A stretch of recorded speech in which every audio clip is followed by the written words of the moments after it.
motivo para el que el Señor nos dio la vida y por el que nosotros estamos aquí en la tierra. La vida es un don de Dios. Cada vez que nosotros, cada mañana, podemos abrir nuestros ojos, es una oportunidad nueva que Dios nos da para que nosotros la vivamos para Él.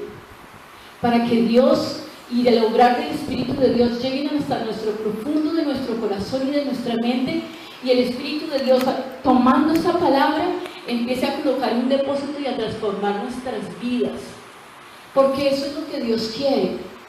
En últimas, aquello que le va a traer la gloria al Señor no va a ser otra cosa sino que nosotros cada día, en un proceso de ir caminando con Él, podamos parecernos cada vez más a su Hijo, su carácter, sus prioridades, la forma en cómo Jesús dio la vida.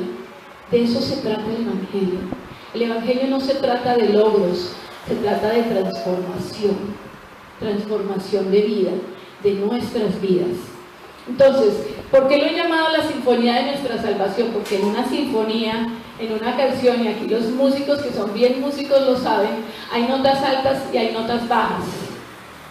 Siempre hay notas menores y hay notas mayores, ¿cierto? Y cuando nosotros hablamos de las buenas nuevas, y si nosotros queremos entender cuál fue esa salvación tan grande que Jesús nos dio, nosotros tenemos que empezar por las notas bajas. Y cuando nosotros decimos que tenemos que empezar por esas notas bajas, es que en el capítulo 2, en el versículo 1, dice que Él nos dio vida a nosotros, cuando estábamos muertos en nuestros delitos y nuestros pecados.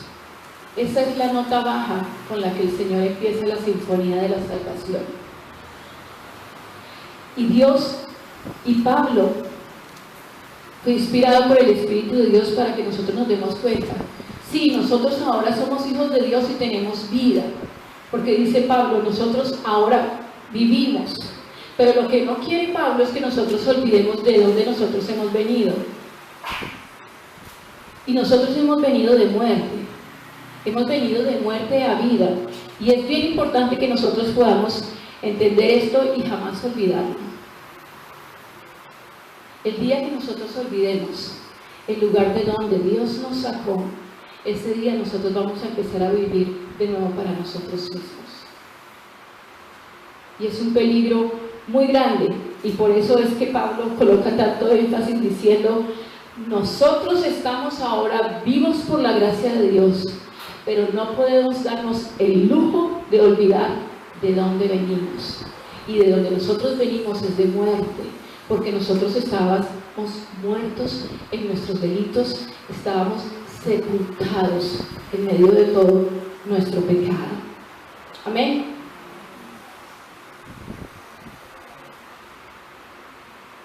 Esa muerte espiritual que implica, porque hay muchas clases de vida, ¿cierto? Tenemos vida emocional, tenemos vida social, tenemos vida física, pero no podemos olvidarnos de que nosotros tenemos una vida también espiritual. Y cuando Pablo aquí menciona que nosotros estábamos muertos, está hablando del elemento más importante que conforma la personalidad del hombre. ¿Cuál es? Nuestro espíritu. Nuestro espíritu estaba muerto, aunque nuestro cuerpo estaba vivo, aunque podíamos relacionarnos con otros seres y teníamos vida social, nuestro espíritu estaba muerto. Y estaba muerto ¿por qué? Porque no tenía una relación con el factor más importante de vida, que es Dios. Y cuando esa comunicación entre nuestro espíritu y Dios está rota, nuestro espíritu está muerto, aunque nosotros andemos. Yo le llamo a eso no vivir, sino existir. Aquellos que no conocen de Cristo existen, mas no viven, porque su espíritu está muerto. Y Pablo allí nos recuerda, nosotros estábamos muertos y Dios hizo a través de Cristo que esa conexión fuera restablecida para que nosotros pudiéramos poder empezar a caminar con Él. Hay una necesidad en la vida de todos los hombres, en cualquier lugar del mundo, en cualquier época, en cualquier generación, bajo cualquier cultura. Porque la Escritura está por encima de culturas, está por encima de generaciones, está por encima de las edades, está por encima de todo. Y hay una necesidad tremenda en la vida de cualquier ser humano donde quiera que él exista, y es la necesidad de ser salvo, de ser reconciliado con Dios. Nosotros necesitamos un Salvador. ¿Un Salvador para qué? Versículo 2. Nosotros estábamos muertos en nuestros delitos y pecados, porque nosotros andábamos en otro tiempo siguiendo la corriente de este mundo, conforme al príncipe de la potestad del aire, el espíritu que ahora opera en los hijos de desobediencia. Nosotros estábamos, versículo 3, parafraseándolo, estábamos haciendo y satisfaciendo cada deseo que había en nuestra carne, que por cierto siempre se revela contra Dios, y éramos por naturaleza hijos de desobediencia. Entonces nosotros necesitamos un Salvador por nuestra condición como pecadores. Necesitamos un Salvador por nuestra condición de cautividad, porque estamos cautivos bajo un sistema, el sistema que opera en este mundo, que es completamente contrario a Dios. Pero también necesitábamos un Salvador que nos salvara de la ira y de la condenación justa de Dios. Porque a veces tomamos de una manera muy ligera cuál va a ser nuestro destino eterno. Y a veces quizás porque nosotros aún como hijos de Dios no entendemos cuál iba a ser ese destino, es que no nos movilizamos para salvar gente, para ir y llevarle las buenas nuevas, darle la oportunidad de que Dios salve gente a través de ti, porque nosotros simplemente somos esa voz que Dios quiere usar. Pero si nosotros no nos damos cuenta que necesitamos salvación en esas tres escalas, necesariamente nosotros vamos a quedarnos pasivos, sin hacer nada. Pero hermanos, hay una vida eterna. Dios nos creó y somos seres eternos. Los que conocemos al Señor, eternamente nos vamos a ir a vivir y a deleitarnos en su presencia. Pero los que no conocen al Señor, eternamente van a estar viviendo separados de la presencia de Dios, que es el peor castigo, en el infierno, toda una eternidad sin Cristo. Y es algo que nosotros necesitamos desde ahora empezar a entender y empezar a aplicar a nuestras vidas, porque la muerte, la ascensión, la resurrección de Cristo y el hecho de que Él esté sentado en el trono tiene implicaciones prácticas para cada una de nuestras vidas. Y el hecho simplemente de empezar a conocer cómo fue que Dios obró, por qué tuvo que obrar esa salvación en cada uno de nosotros, eso tiene que empezar a movernos para que nosotros empecemos a caminar en obediencia y empecemos a cumplir esa gran comisión que el Señor dejó en nuestras manos.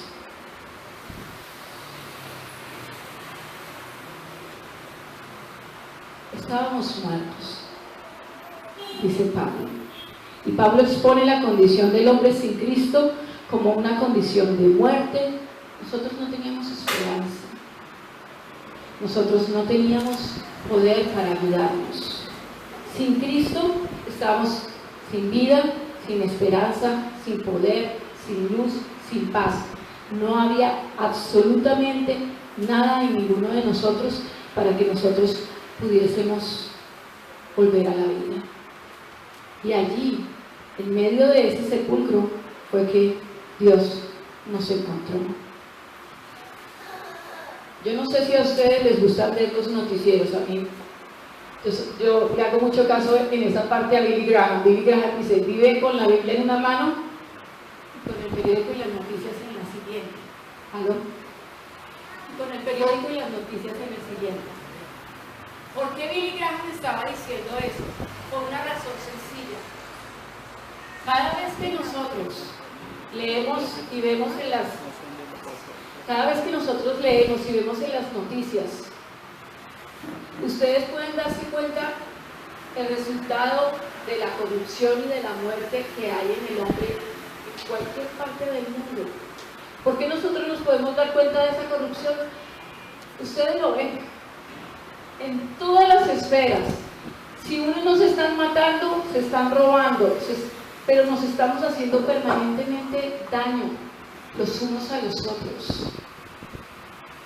Este mundo está absolutamente, completamente inundado de oscuridad y de muerte, porque el corazón del hombre está muerto en su relación con Cristo, con su Creador, con su Hacedor. Por eso es que ni las leyes, ni el hecho de que la gente estudie, ni el hecho de que en el gobierno se inventen 50.000 leyes para tratar de prevenir que no pasen todas las situaciones horrorosas que cada día nosotros vemos en la luz, continúa pasando.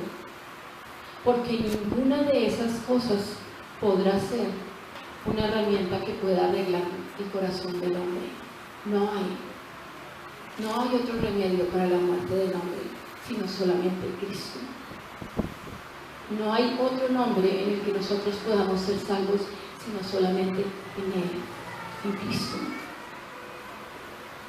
Tú puedes intentar, y ahorita estamos en todo el auge de las... Ahorita estamos en todo el auge de los libros y de los manuales de autoayuda, ¿no? Para que te superes a ti mismo, para que tú te ayudes. Nada de eso nos va a mejorar, porque por dentro seguimos absolutamente muertos, y lo que necesitamos es que Cristo aparezca en nuestras vidas, irrumpa en nuestros caminos y pronuncie palabras de vida. Las buenas resoluciones tampoco nos van a ayudar. La mitad del mundo está convencido que tratando de ser buena gente va a alcanzar el cielo. No, hermanos, no lo vamos a alcanzar. Tenemos un Dios justo que lleva cuenta de absolutamente todo. Y si yo te dijera, o aquí se nos apareciera el Señor Jesucristo y sacara un CD, y se lo dieran a Milena, ponlo. Vamos a pasar la vida de Camilo. Ahí está escrito todo lo que ha pasado en la vida de Camilo. Lo bueno, lo regular y lo malo. Pensamientos, palabras, obras y omisiones. Entonces, ¿quién de nosotros podía colocarse al frente y decirle al Señor, bueno, tranquilo? Creo que ninguno. Todos estaríamos aterrorizados del simple hecho de saber que la gente va a conocer hasta nuestros más profundos secretos y motivaciones. Todos nos rajaríamos, absolutamente todos. Y ese es el justo juicio de Dios. Por eso las buenas obras jamás podrán hacernos a nosotros salvos. Porque si tenemos una buena cantidad de buenas obras, también tenemos una buena cantidad de malas obras. Y no es como dice el dicho de que el que reza y peca empata. No hay empates en el cielo. O estás en el equipo de Cristo o estás fuera. No hay ninguna otra opción. Entonces, no hay forma en que nosotros pudiésemos ser salvos, o que nosotros pudiésemos ser arreglados con ese problema que tenemos, que es como un cáncer que está inundando y haciendo metástasis en todo nuestro ser. Hermanos, no es un tumor que tenemos adentro, es que todo nuestro cuerpo, todo nuestro ser está inundado por el pecado. Y por eso es que no nos cuesta ningún trabajo pecar, porque es fácil, es casi que opera de manera automática en cada una de nuestras vidas. Por eso es que nosotros no podemos decir que podemos salvarnos a nosotros mismos, o que el simple hecho de que nosotras hagamos buenas obras nos va a ayudar para alcanzar el cielo. Estamos muertos. Cuando estamos muertos, estamos muertos. Y aquí hay quizás dos grupos. Unos que tienen un pasado que es evidentemente que se hace más que evidente que las obras de la carne florecieron y bueno, hicieron de las suyas durante todo el pasado, ¿cierto? Pero también hay otro grupo, y ese grupo a veces se me hace como más peligroso en pertenecer a ese grupo, y es de los que nos creíamos los buenas gentes. Yo nunca hice nada, nunca maté a nadie. Yo no, pues sí. Hermanos, yo duré 6 años en una iglesia, asistiendo a una iglesia cristiana y no era salva, porque me creía que era muy buena gente.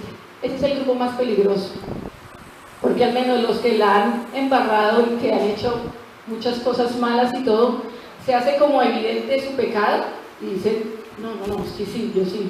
Pero los que hemos tenido una vida relativamente sana, en donde no ha habido mucho contraste, decimos, pero yo sí, salvación, ¿pero de qué? Si yo soy buena gente. Y la respuesta para los dos grupos es la misma, salvación de la muerte, porque la muerte es una.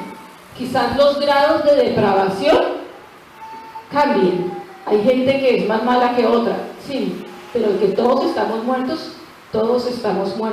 y todos necesitamos de esa salvación que nos ofrece Cristo Jesús. Además de estar muertos, nosotros estábamos en una condición de absoluta rebelión. Absoluta rebelión. ¿Por qué rebelión? Porque nosotros estábamos viviendo conforme a los principios de este mundo.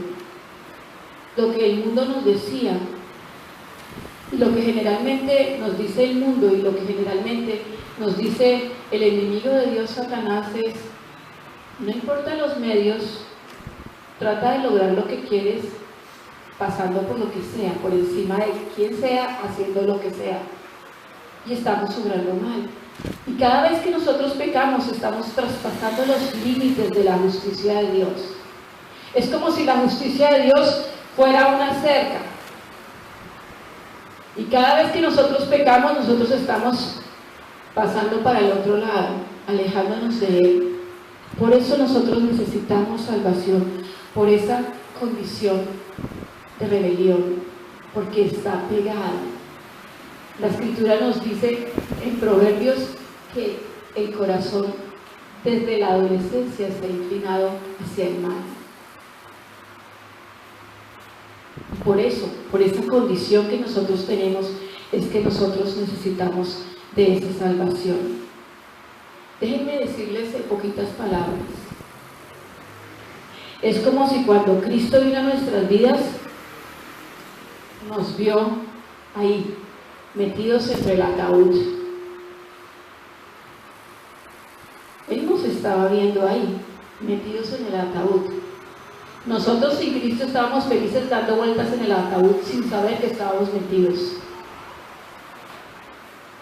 Nos complacía, nos sentíamos muy cómodos viviendo en ese ataúd. Pero Cristo nos estaba viendo. Y cuando Cristo opera vida en nosotros, es imposible que nosotros, porque ya hemos nacido de nuevo, permanezcamos en ese ataúd, en ese lugar de muerte. Permanezcamos siguiendo y viviendo la vida de la misma manera de que antes de que lo conociésemos.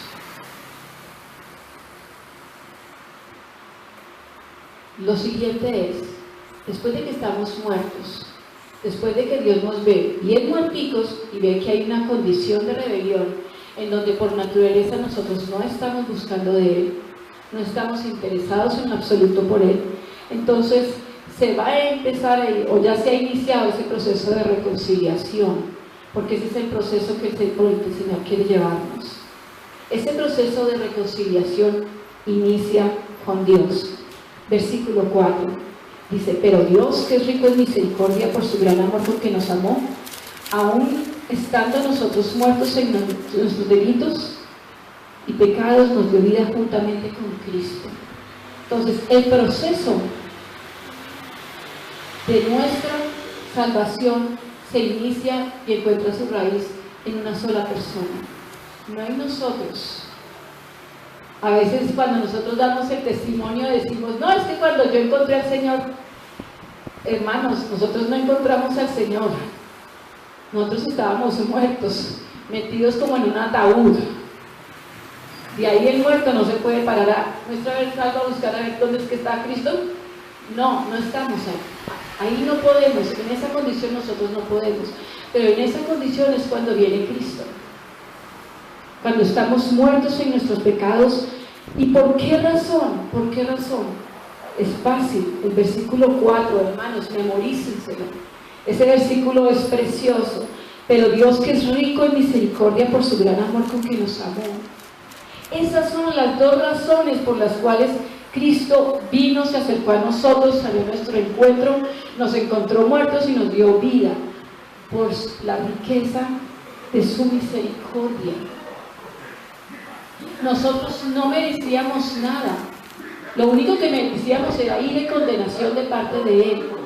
Pero Él es un Dios lleno de misericordia. Él es un Dios de segundas, de terceras y de cuartas oportunidades. Gracias a nuestro Salvador, porque nosotros intentemos hacer mucho más implacables, ¿cierto? Nos la hacen la primera y la segunda, ya no confío mucho más en ti. Pero nuestro Dios es un Dios lleno de misericordia. Y ahí, en esa condición en donde solamente merecíamos su ira y su condenación, ahí Él llegó. ¿Eso no te recuerda mucho la historia de Lázaro? Cuando Lázaro murió, ya de día, porque habían pasado 4 días, el Señor dijo: ¿dónde le pusiste? Y se fue hasta la tumba, se fue hasta el sepulcro, donde yacía el cuerpo de Lázaro. Y no había esperanza. 4 días de muerto. Sus hermanas le dijeron: Señor, ya viene. Pero Dios nunca llega tarde. Dios llega a su preciso momento a cada una de nuestras vidas. Y cuando llegó en la vida de Lázaro, lo primero que hizo fue colocarse delante de esa tumba, orar al Padre y pronunciar una sola oración: Lázaro, ven fuera. Lo vemos también en Ezequiel capítulo 16, cuando Israel, el Señor le dice, estaba desnuda y en sus sangres sucia, y el Señor pasó por enfrente y le dijo: vive. Eso es lo mismo que hace el Señor Jesús con cada uno de nosotros. Nos ve ahí, muertos en nuestros delitos y pecados, cómodos en nuestro ataúd, sin ningún interés de que nos saquen, porque estamos felices, sometidos ahí sin darnos cuenta a todo un mundo corrupto y a un tirano tremendo como lo es Satanás.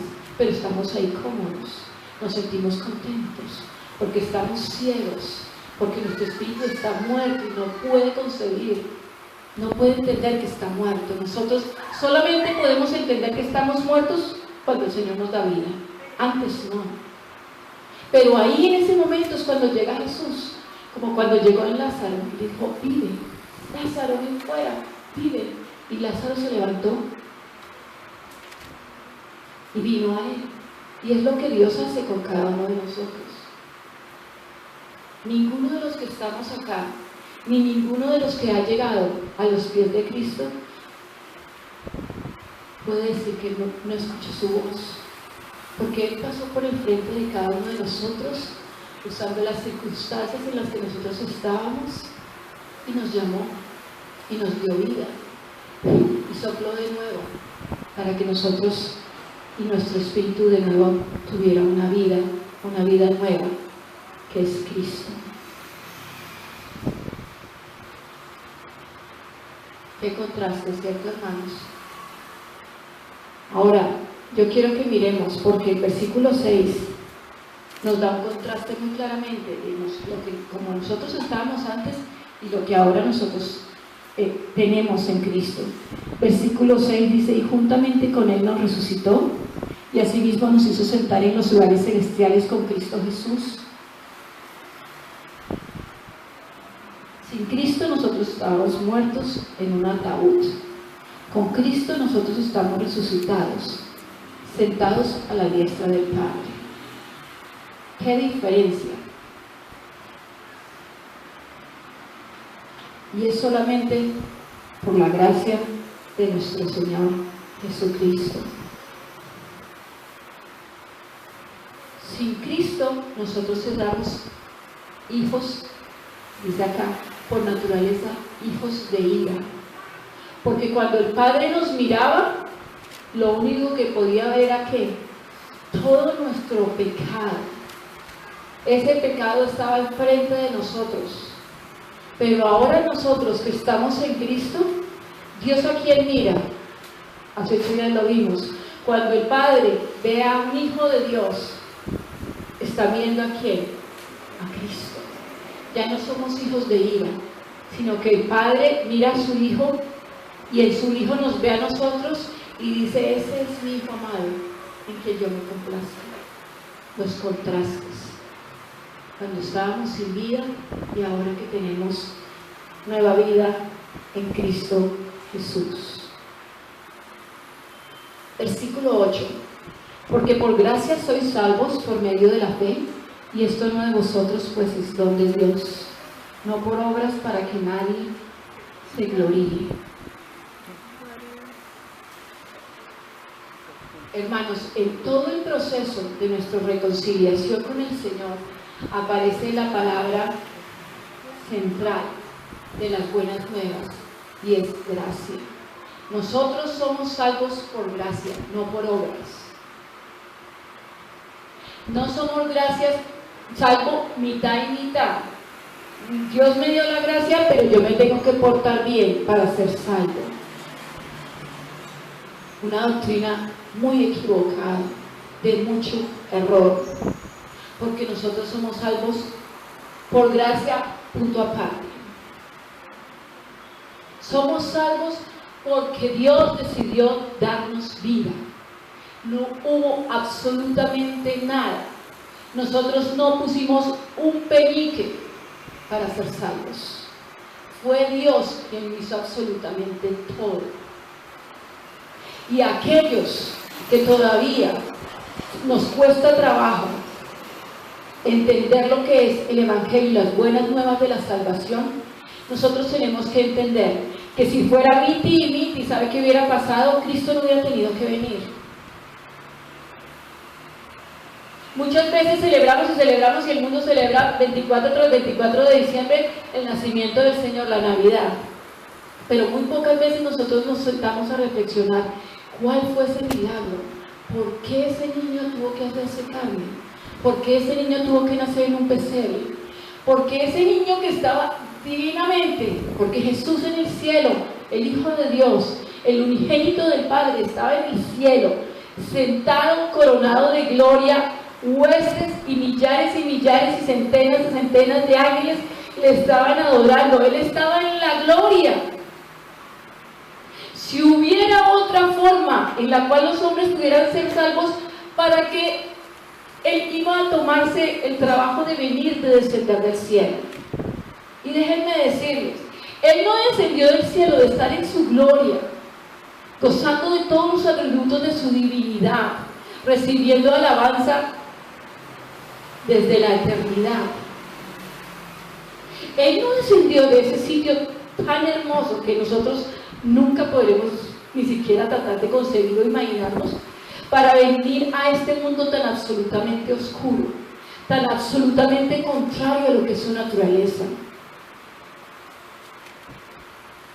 Hermanos, déjenme decirles, se los voy a poner como a mí me lo explicó el Señor. Cuando yo llegué a Bangladesh, llegamos como misioneros.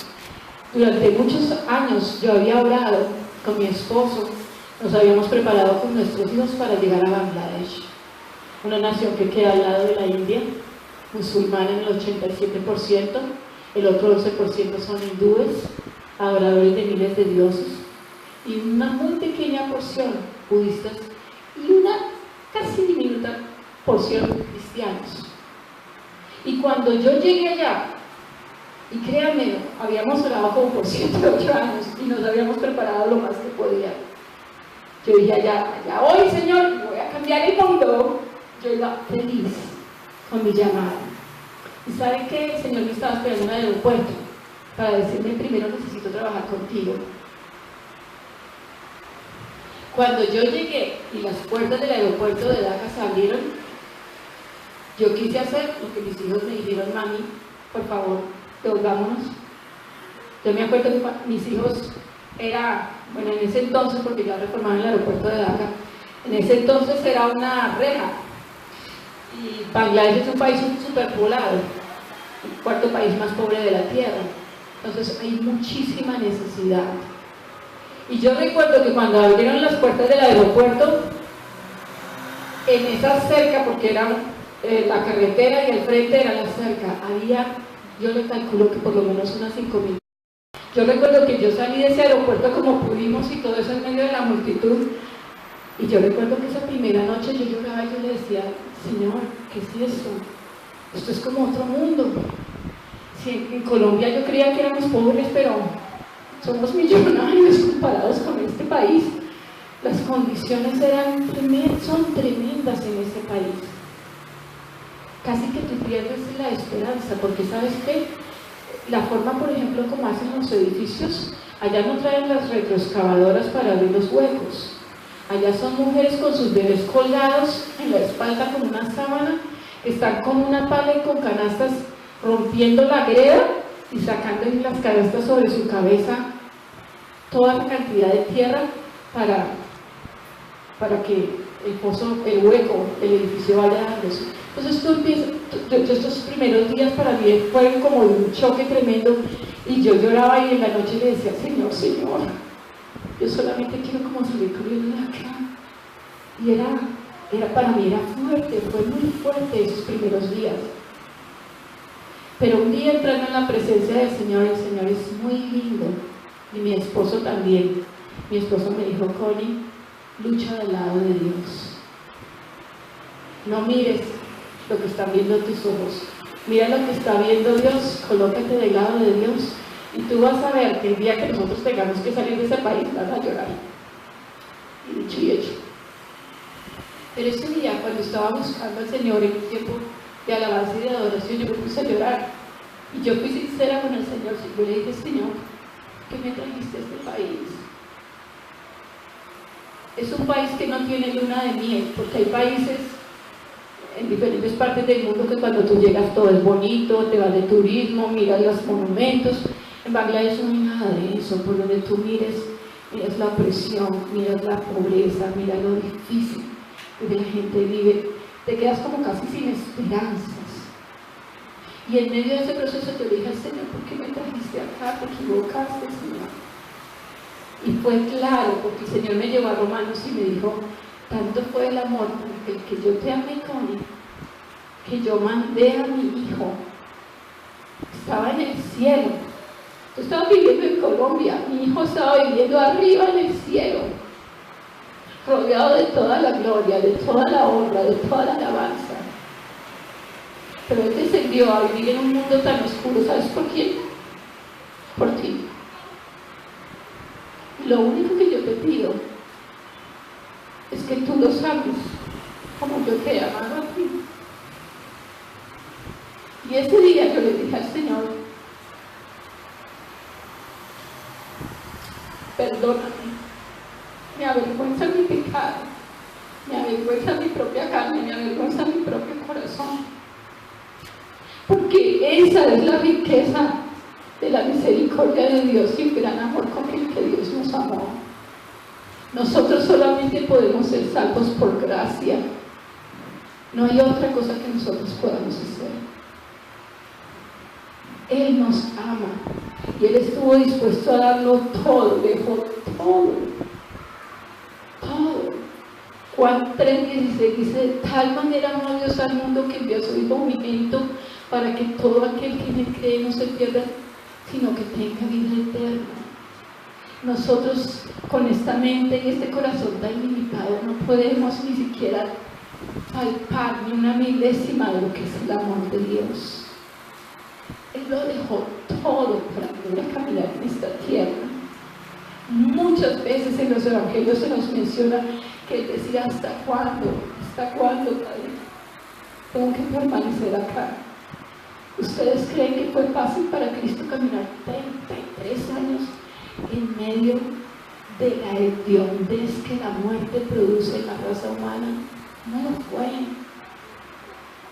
Y encima de todo, no solamente caminó entre nosotros, sino que fue un granito, una grada más abajo. ¿Sabe qué hizo? Se hizo siervo de nosotros. Y por eso cargó la cruz hasta el monte, hasta el Calvario. Y allí entregó su vida por nosotros. Y a veces nosotros hacemos muchísimo énfasis en los sufrimientos físicos que Jesús experimentó.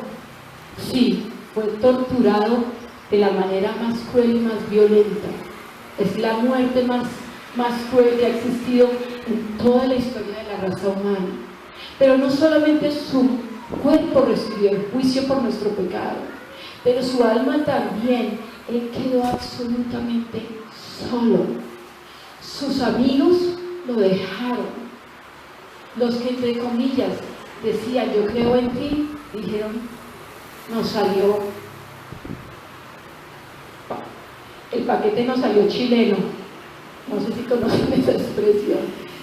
Era como si todo fuera falso. Y encima, el sufrimiento más difícil que tuvo que enfrentar Jesús en la cruz, el Padre le dio la espalda. Cuando Cristo estaba allí haciéndose pecado por nuestros pecados, Cristo Jesús estaba en absoluta separación porque el Padre no podía tener comunión con el pecado. Y en ese momento, cuando Cristo estaba colgado en ese madero de la cruz, el Padre no estaba viendo a Cristo, estaba viendo cada uno de nuestros pecados, pasados, presentes y futuros. Y por eso el Padre le dejó solo. Por eso una de las palabras de Jesús en la cruz es: Padre, ¿por qué me has abandonado? Jesús lo sabía, pero estaba simplemente expresando la profundidad del dolor que estaba experimentando en su espíritu y en su alma, porque el Padre le había abandonado. Es la única vez que a lo largo de toda la eternidad hubo una separación entre él y su Padre, porque su comunión es perfecta. Ellos son uno. Entonces, ¿cómo nosotros podemos venir a decir que nosotros somos salvos un poquitico por gracia y otro porque nos portemos bien? No, hermanos, cuando nosotros pensamos o damos campo para que nuestra mente y nuestro corazón empiece a contemplar esas dos posibilidades, ¿saben qué? Nosotros le estamos quitando la gloria a Cristo. Nosotros estamos minimizando su sacrificio en la cruz. Su sacrificio fue completo, fue perfecto, fue único y fue suficiente. Nosotros no necesitamos añadirle ni una sola coma al sacrificio que hizo Jesús por cada uno de nosotros. Nosotros somos salvos por gracia. ¿A través de qué? De la fe.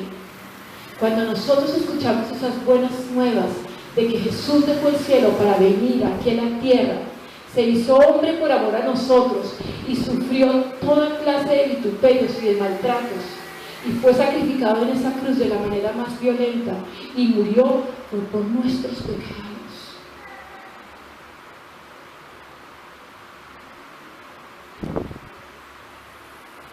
Y nosotros, al creer eso, al escuchar eso, Dios, el Espíritu de Dios, empieza a colocar fe en nuestros corazones. Y es como si la compuerta de nuestro corazón, que está bien cerrada, como la ciudad de Jericó, bien cerrada, empezara a abrirse para que Él entrara. Somos salvos por gracia, por medio de la fe. Y todo eso tiene una razón de ser, porque Dios lo hizo, porque Dios nos lo regaló. La palabra gracia es un regalo inmerecido. Nosotros no somos salvos por compensación. No es que Dios nos compensa por habernos portado bien y nos dice: vaya mijito, vete al cielo. No, la salvación es un regalo inmerecido, no una compensación por lo que nosotros hayamos hecho aquí en la tierra. Amén. Lo último, ya hemos escuchado, ya el Señor ha abierto la puerta de nuestro corazón, el Espíritu Santo está entrando a nuestro corazón, lo abre, entra el Señor Jesús. ¿Y qué pasa? Somos salvos. Dice aquí que nosotros somos salvos. Versículo 10: porque somos hechura suya, creados en Cristo Jesús, para buenas obras, las cuales preparó de antemano para que viviésemos en ellas. Hermanos, en el plan redentor de Dios, Él nos salva, pero eso yo diría que es la puerta de entrada. Como hijos de Dios, nosotros no podemos quedarnos gozando del perdón de Dios y de su salvación y quedarnos estacionados en el marco de la puerta de la salvación. Esa es simplemente la entrada, pero hay un destino, hay una misión, hay un propósito que Dios tiene para cada uno de nosotros al hacernos salvos. Dios no nos salvó simplemente para que fuésemos salvos.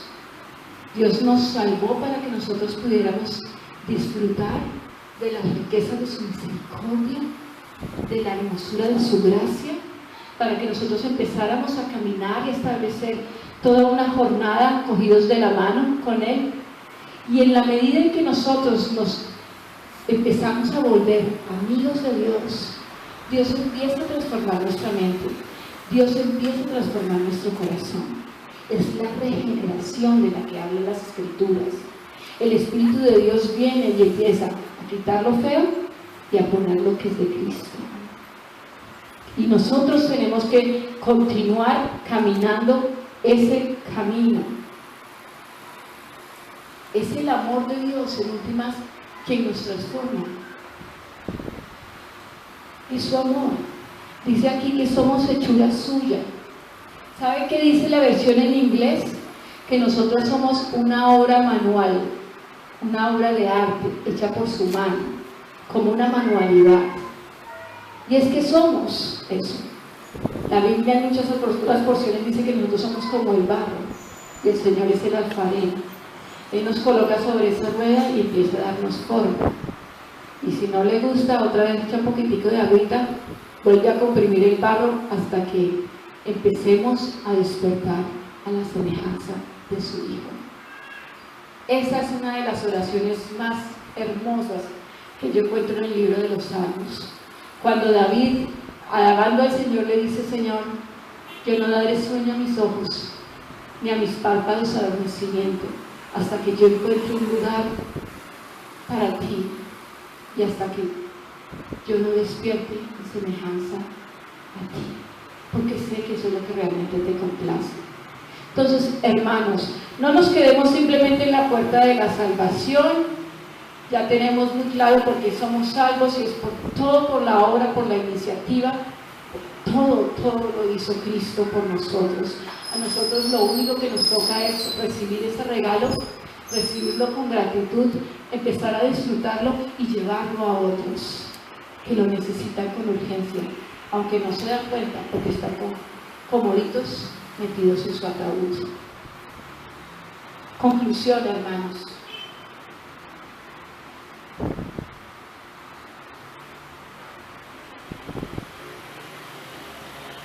John Piper, que es uno de mis predicadores favoritos, tiene una frase que repito yo creo que más veces de las que debería.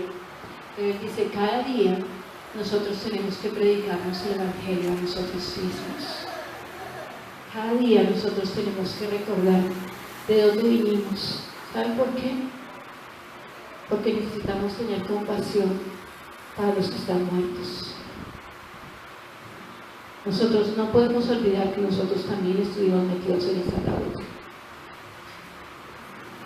Y porque no lo olvidamos y sabemos de dónde Él nos sacó, es que nosotros tenemos que empezar en nuestra vida a llevar las buenas nuevas a los que están todavía ahí, padeciendo las consecuencias del pecado en sus vidas, sin salida, sin esperanza, sin luz, sin poder. No hay forma en que ellos puedan salir solos. Y Dios ha escogido a su pueblo para que nosotros les llevemos las buenas nuevas. Entonces, predícate el Evangelio cada día a ti mismo y acuérdate de dónde el Señor te sacó. Segundo, predícate el Evangelio a ti mismo de tal manera que vivas una vida en donde por gratitud tú quieres obedecer a su nombre. Tú quieres ajustar tu vida, que cada vez que aprendes un principio de su palabra, tú quieres empezar a hacer ajustes en tu vida para alinearte con los principios de Dios. Porque estás agradecido, porque para ti la muerte y el sacrificio de Jesús no es en vano, porque es la forma práctica, nuestra obediencia, nuestro servicio, nuestro compromiso, es la forma práctica en que nosotros le decimos a nuestro Redentor: gracias, gracias por lo que tú hiciste. Es que yo puedo trapear, puedo ir y trapear por 50 años el local de la iglesia. Nunca bastaría para decirle con eso: gracias a mi Salvador por todo lo que Él hizo. Nosotros tenemos que aprender a vivir en cada área de nuestras vidas esa salvación grande y preciosa que el Señor nos ha regalado, porque Él nos sacó, porque Él nos ha dado vida, porque estamos sentados con Cristo en los lugares celestiales, porque tenemos su ayuda y contamos con su presencia hasta nuestro fin, hasta el fin de los días. Oremos, hermanos.